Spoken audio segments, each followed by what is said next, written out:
So I wanted to talk about my little aquarium that I have here. It's been going for like 9 months now. It's really it's zero maintenance, and it's like really cool and it's doing really well, and it was really cheap. And like I said, no maintenance. So I thought I'd talk about it and how you could do one yourself. Um, all this is just like an inch or so of peat moss on the bottom, just just peat moss from Home Depot or whatever. And then on top of that, there's like an inch, like 2 to 3 inches, because it kind of like slopes up, of gravel. Of sand that I just like got from my backyard and rinsed off. And then the plants were just a tissue culture, like two tissue cultures from Petco. It was like a cryptocorn and a bucephalandra. Yeah, like tissue culture. They were like $10 each, and I just broke them up into a bunch of little. They were like, like yay big when I got them, and I broke them up into a bunch of little plants and spread them throughout, and just let it go from there. And as you can see, they've really just sort of taken off. And the lighting is really simple. So my light setup and my filter, everything about this tank is super simple, super low tech. This is like a $10 like shop light that I got from Walmart like literally 5 years ago. I have bunches of I have like 10 of these lights that I use for various things.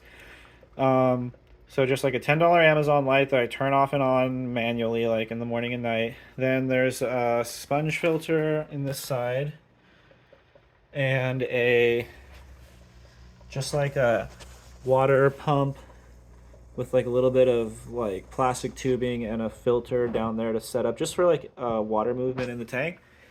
And then the fauna, the animals I have in here are a couple nerite snails, a bunch of Malaysian trumpet snails, a couple Stiphodon, like 3 or 4 Stiphodon gobies. I say 3 or 4 because I always see 3 at a time, but there should be 4 in here.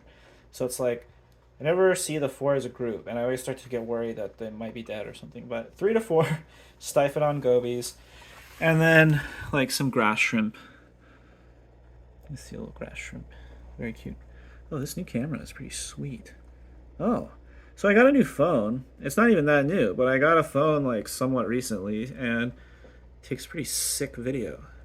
So yeah, this is my tank, and like I said, this is a $10 thing that I dumpster dove. The glass lid I made a long time ago for like a Pac-Man frog tank or something. I just had this, and so all in all, this tank was like, let's see, 10, 20, 30.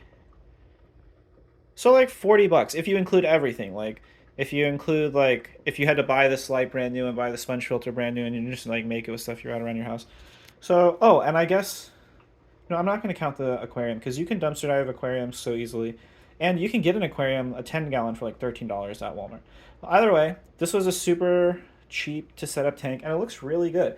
And I give it zero maintenance, so I don't even put food in here, like because the gobies are just like algae eaters. Everything in here basically just eats algae. So I just turn on and off the lights, and I don't change the water, and it's been going for like 9 months now. So that's pretty cool, I think, and that's just was like a little side project experiment that's turned out really well. Kind of want to put like cherry shrimp in here, but not really. I don't want to add anything that I have to feed.